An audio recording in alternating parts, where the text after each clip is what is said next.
이기주 작가의 언어의 온도. 에필로그. 모자가 산책을 나선 까닭. 집 근처에서 목격한 귀중한 광경을 소개하련다. 몇 년 전의 일이다.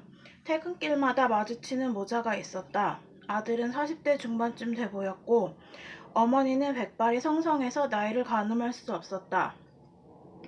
아들은 항상 목발을 짚고 엉덩이를 뒤로 쑥 뺀 채 엉거주춤한 자세로 걸었다. 혼자 걸음을 옮기지 못하는 듯했다.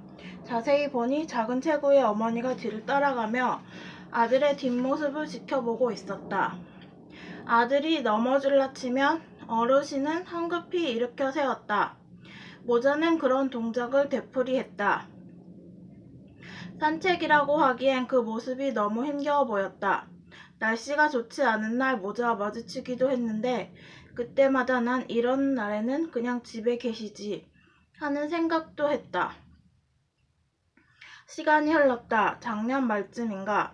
구름이 잔뜩 몰려들어 당장이라도 비가 쏟아질 것 같았는데 그날도 사내는 아파트 단지 내 산책로에서 입을 꾹 다문 채 조심스레 걸음을 내딛고 있었다.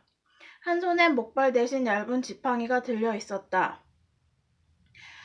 그런데 전과 다른 모습이 눈에 띄었다. 사내의 옆을 지키던 어머니의 모습이 보이지 않았다. 설마 며칠 뒤 경비 아저씨로부터 모자의 사연을 전해 들었다.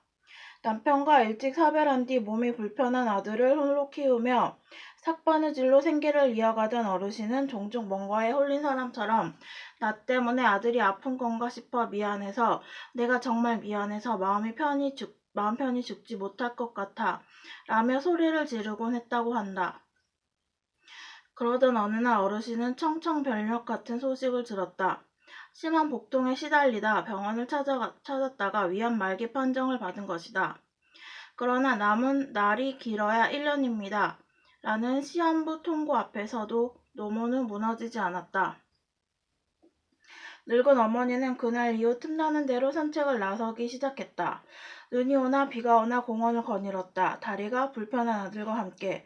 아들을 억지로 끌고 나선 이유는 무엇일까? 눈치 빠른이라면 짐작하고도 남았을 것이다. 머지않아 어머니라는 존재 없이 혼자 바깥 생활을 해야 하는 아들에게 어떻게든 두 발로 서서 삶을 헤쳐가게끔 걷기 연습을 시킨 것이다. 이는 다리가 불편한 아들을 위해 어르신이 해줄 수 있었던 최선의 그리고 마지막 선물이었으리라. 우린 생명으로 잉태되는 순간부터 어머니를 만난다. 혹자는 그걸 당연한 일로 여기기도 한다. 그러나 자식에 대한 어머니의 사랑만큼 맹목적인 것도 없다. 어머니는 자식을 대할 때 이해타산을 따지거나 손익계산에 골몰하지 않는다. 위기에 처할 때 시금치를 한 입 베어물고 초인적인 힘을 발휘하는 뽀빠이처럼 모든 어머니는 자신의 몸과 삶이 부스러지는 순간까지도 자식을 돕는다. 자식을 위해 자신을 내어준다. 어머니와 자식의 만남은 단순한 생물학적 조우일 리 없다. 어쩌면 어머니란 존재는 험난한 과정을 거쳐 세상 밖으로 나온 우리에게 신이 선사하는 첫 번째 기적인지도 모른다. 참 아주 중요한 사실을 첨언하며 이 글을 마무리하려 한다. 요즘도 사내는 홀로 걷는 연습을 하는 것 같다. 엊그제 퇴근길에도 사내를 보았다. 그는 여전히 산책을 하고 있었다. 걸어가는 품새는 불안했다. 사내는 마치 다리를 지탱하는 뼈가 없는 것처럼 온몸을 부르르 떨며 위태롭게 발을 옮겼다. 그의 양볼엔 땀인지 눈물인지 분간할 수 없는 그 무언가가 하염없이 흘러내리고 있었다. 하지만 사내의 시선만큼은 침착하고 경건했다. 그의 눈빛에선 어머니가 곁에 없지만 난 끝까지 가야 한다라는 결기 같은 것이 느껴졌다.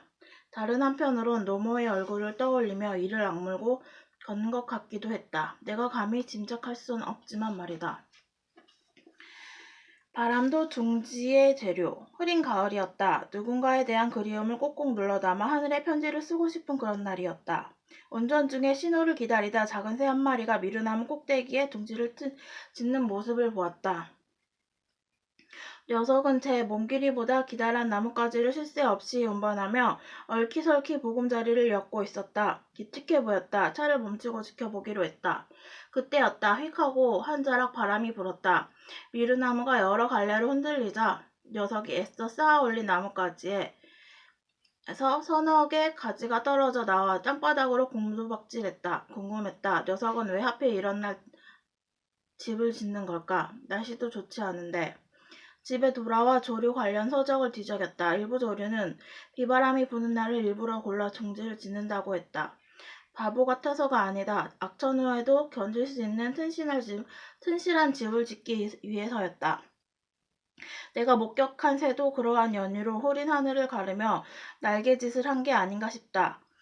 나뭇가지와 돌멩이뿐만 아니라 비와 바람을 등지의 재료로 삼아가며 이세돌이 증명하다. 어제 이세돌 구단과 알파고의 바둑 대결을 시청했다. 전문가들은 현존 최강 프로기사 중 한 명인 이 구단이 누워서 떡먹기식으로 이길 것으로 봤지만 그런 예상은 첫 판부터 빗나갔다. 이 구단은 인공지능에 연달아 패했고 바둑계 안팎은 당혹감과 허탈감에 빠져들었다. 발에서 불을 뿜으며 날아다니는 귀여운 아톰 같은 착한 인공지능만 떠올리던 사람들은 인간의 직관을 능가하는 알파고의 위력 앞에서 묘한 불안감을 느꼈다. 네 번째 대국이 시작될 무렵에는 다들 체념할 준비가 돼 있었다. 인류의 반격을 예상한 사람은 드물었다. 당사자인 이세돌은 달랐다. 덤덤하게 자신의 패배 원인을 분석했고 은밀하게 알파고의 약점을 파고들었다. 결국 기막힌 묘수로 값진 1승을 따냈다. 한 판을 이겼는데 이렇게 축하받은 건 처음이라고 말하는 이세돌 구단은 기쁨을 숨기지 못했고 바둑 해설위원들은 벅찬 심정을 숨기지 못했다. 지금까지 본 수 가운데 가장 충격적인 수입니다. 그런데 이건 좀 이상하지 않나요? 이상한 건가요? 사실 없는 수라고 봐야죠. 프로에서는 아예 시도하지도 않는 수입니다. 아, 정말 온몸에 소름이 돋아요. 눈물이 날 것 같아요. 채널을 돌려 뉴스를 틀었다. 언론은 이세돌 구단이 인류의 위대함을 증명했다며 목소리를 높였다. 인류의 마지막 전사가 알파고를 물리쳤습니다. 인간의 창의성이 얼마나 대단한지 증명했습니다. 알파고도 신은 아닌 모양입니다. 인간이 의지 앞에서 마침내 무릎을 꿇었습니다. 인공지능도 한계가 있다는 사실이 드러났습니다. 다행입니다. 맘 편히 주무셔도 될 것 같습니다. 텔레비전을 끄고 곰곰이 생각했다. 이세돌 구단의 1승이 증명한 것은 과연 무엇일까? 차분히 대국을 복귀했다. 난 바둑 용어는 잘 모르지만 바둑판에 돌을 내려놓던 순간 뜨거워지던 이세돌의 눈빛을 기억한다. 그 눈빛에서 난 이대로 물러설 수 없다는 비장함, 패배에서 승리의 요인을 찾겠다는 열의를 보았다. 내가 만약 취재 기자였다면 조금 다르게 기사를 작성했을 것 같다. 이 구단은 오늘 아주 중요한 삶의 이치를 증명했습니다. 지는 법을 알아야 이기는 법도 알 수 있다는 사실을 말입니다. 대국형장에서 이기주 기자였습니다. 당신의 추억을 찾아드린 날. 전에 손수건 놓고 가셨죠? 챙겨놨어요. 언젠가 잃어버린 줄 알았던 손수건을 미용실에서 우연히 되찾았다. 추억이 깃든 손수건을 건네받으면서 나는 오랜만에 꺼낸 코트에서 10,000원짜리 지폐를 발견하기라도 한 사람처럼 피식 웃으며 미용실을 나섰다. 살다 보면 어떤 기억이나 물건을 다시 움켜쥐는 순간 가슴 한쪽에서 스멀스멀 올라오는 희열이 새로운 것을 손에 넣었을 때 느끼는 성취감보다 더 기억에 다가오는 경우가 있다. 게다가 그런 감정은 허전함이라는 묘한 상흔의 연고를 바른다. 소중한 것을 잃어버린 뒤 생긴 상처에 새살을 돋게 하는 치유제 같은 역할을 한다고 할까? 오래전 기억 한 토막이 스쳐 지나간다. 어머니는 가슴 한구석에 단짝 친구 한 명을 안고 살았다. 종종 친구에 대한 그리움을 털어놓으며 더 늙기 전에 한번 보고 싶구나 하고 입버릇처럼 말씀하셨다. 친구분을 찾는 과정이 그리 녹록하지는 않았다. 회사에 월차를 내기 위해 어머니 중학교 동창을 찾아드릴 건데요. 말하자 상사는 어디 아파요? 하는 표정으로 내 얼굴을 뚫어지게 바라봤다. 그날 난 정말이지 얼굴에 작은 구멍이라도 나는 줄 알았다. 겨우 월차를 내고 일산에서 대전으로 향했다. 주민센터에 도착해 친구분의 주소를 문의했더니 제3자가 주민등록을 열람하는 것은 주민등록법에 의해 제한됩니다. 라는 대답이 돌아왔다. 정확한 내용은 기억이 나지 않지만 대충 그랬던 것 같다. 결국 이전 주소와 출신 학교에 의해 아파트 관리실을 전전했다. 허탕치는 게 아닐까 하는 걱정이 앞섰지만 포기하지 않았다. 꼬박 7시간의 사투 끝에 최종 주소를 손에 넣었다. 약속 장소로 향하는 길. 운전석 옆자리에 앉은 어머니께 물었다. 어머니? 설레세요? 친구분 만나면 이름 부르실 거죠? 어머니는 구차한 대답 대신 희미한 미소를 지으며 고개를 끄덕였다. 그러고는 살포시 창밖을 응시했다. 차창 밖으로 봄날의 햇살을 가득 머금은 풍경이 펼쳐졌다. 도로변에 이름 모를 꽃이 만발해 있었다. 어머니가 스위치를 눌러 자동차 창문을 내리자 봄바람이 차 안으로 흘러들어왔다. 석양빛에 어머니의 눈동자가 반짝였고 바람에 머리카락이 조심스레 흩날렸다. 어머니의 가슴에도 환하게 꽃이 피어난 듯했다. 잠시 뒤 충남 예산에 있는 허름한 다방에 도착했다. 최백호의 노래에 나오는 그야말로 옛날식 다방이었다. 주차를 하려는 찰나 찻집 입구에 중년 여성이 서 있는 모습이 눈에 들어왔다.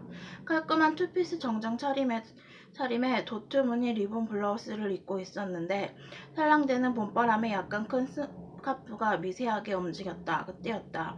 자동차 시동을 끄기도 전에 어머니가 느닷없이 외쳤다. 영희야. 친구의 이름 첫 음절을 발음하기 위해 입을 여는 어머니의 입술은 파르르 떨렸다. 두 여인은 흙먼지가 날리도록 빠른 걸음으로 다가가 손을 잡았다. 자리를 옮겨서 식사하는 동안에는 기억 저편에 있던 옛 시절이 떠올랐는지 어머니와 친구분은 내내 눈물을 훔쳤다. 2시간 넘게 추억의 보따리를 풀어보이며 지난 세월의 기쁨과 슬픔을 공유했고 서로의 얼굴에 새겨진 주름을 읽으며 그가 겪었을 희로애락을 헤아리는 듯했다. 옆집 살던 그의 이름이 뭐더라? 양조장 집 아들. 걔가 너랑 나를 번갈아 따라다녔잖아. 우린 새로운 걸 손에 넣기 위해 부단히 애쓰며 살아간다. 하지만 손가락 사이로 빠져나가는 것을 무작정 부여잡기 위해 애쓸 때보다 한때 곁에 머문 것의 가치를 재평가하고 그것을 되찾을 때 우린 더 큰 보람을 느끼고 더 오랜 기간 삶의 풍요를 만끽한다. 인생의 목적을 다시금 확인한다. 며칠 뒤 그날의 기억을 불러내 내가 목격한 장면 하나하나를 찬찬히 음미해 보았다. 가만히 생각해보면 그때는 50대 중년 여성이 아니라 친구를 만나 수줍어하는 10대 소녀 2명을 본 것 같다.